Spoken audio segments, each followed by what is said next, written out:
ہم جب بھی کسی پریشانی میں مبتلا ہوتے ہیں یا پھر کسی مصیبت میں ہوتے ہیں تو مایوس ہو جاتے ہیں، ہر امید چھوڑ دیتے ہیں۔ ہم اپنے برے وقت میں اتنا گھبرا جاتے ہیں کہ غلط راستہ چن لیتے ہیں اور اتنا پریشان ہو جاتے ہیں کہ اللہ پاک کو ناراض کر دیتے ہیں، کیونکہ اللہ پاک نے اپنے ہر بندے سے وعدہ کیا ہے کہ اگر اس کے بندے اس کے بتائے ہوئے صبر اور شکر کے راستے پر چلیں گے تو وہ اپنے بندوں کا ساتھ کبھی نہیں چھوڑے گا، ان کا ہاتھ ہمیشہ تھام کر رکھے گا۔ بس شرط یہ ہے کہ اس کی رسی کو مضبوطی سے تھامنا ہے، کسی بھی حال میں اس رسی کو نہیں چھوڑنا ہے۔ ہمارے پیارے رب نے ہم سے وعدہ کیا ہے کہ وہ اپنے کسی بھی بندے کو اس کی برداشت سے زیادہ کبھی بھی نہیں آزمائے گا۔ اگر ہم آزمائے نہیں جائیں گے، اپنا امتحان نہیں دیں گے تو پھر اللہ پاک کی قربت کیسے حاصل کر سکیں گے؟ اللہ پاک کی بنائی ہوئی بے حد حسین جنت کا راستہ آزمائش میں صبر اور شکر سے ہو کر ہی تو گزرتا ہے۔ بے شک اللہ پاک نے دنیا کا نظام کچھ اس طرح سے تخلیق کیا ہے کہ ہر مشکل کے بعد آسانی موجود ہے۔ ہم بھول جاتے ہیں کہ جب ہماری ماں ہمارا ہاتھ ہمارا ساتھ کبھی نہیں چھوڑتی،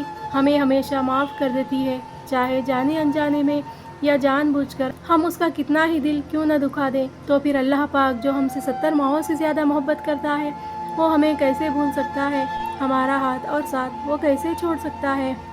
بے شک آسمانوں اور زمینوں کی قسم، وہ بے حد مہربان ہے، رحم کرنے والا ہے، ہمارے گناہوں کو بخشنے والا اور ہمارے دل سے کی گئی توبہ کو قبول کرنے والا ہے۔ لیکن شرط یہی ہے کہ ہم اسے پکاریں، اسے آواز دیں، وہ ہماری لازمی سنے گا۔ ہمیں اپنی ہر پریشانی میں اسے یاد کرنا ہے۔ اگر وہ ہمیں آزمائشوں میں ڈالتا ہے تو ہمارے لیے ڈھیروں راستے بھی کھول دیتا ہے، اور وہ راستے اسے پکارنے پر ہی نظر آتے ہیں۔ اگر ہم اپنے برے وقت میں صبر اور شکر کرتے ہیں، اللہ پاک کو یاد کرتے ہیں، اس کے وعدے یاد رکھتے ہیں، تو یہ بھی اس کا احسان ہے، اس کی رحمت ہے کہ وہ ہمیں بھٹکنے نہیں دیتا۔ جب ہم برے وقت میں ہوتے ہیں، ہمارے حالات ٹھیک نہیں ہوتے تو ہم مایوس ہو جاتے ہیں، امیدیں کھو دیتے ہیں، جبکہ قرآن کریم میں ہر بندے کے لیے پیغام ہے کہ مایوسی کفر ہے، لہٰذا ہمیں نا امید نہیں ہونا چاہیے، اللہ پاک کو یاد کرنا چاہیے، اسے پکارنا چاہیے، اس سے مدد مانگنی چاہیے۔ بے شک وہ ہم سب کی سننے والا ہے۔ اللہ پاک خوش ہوتا ہے جب اس کے بندے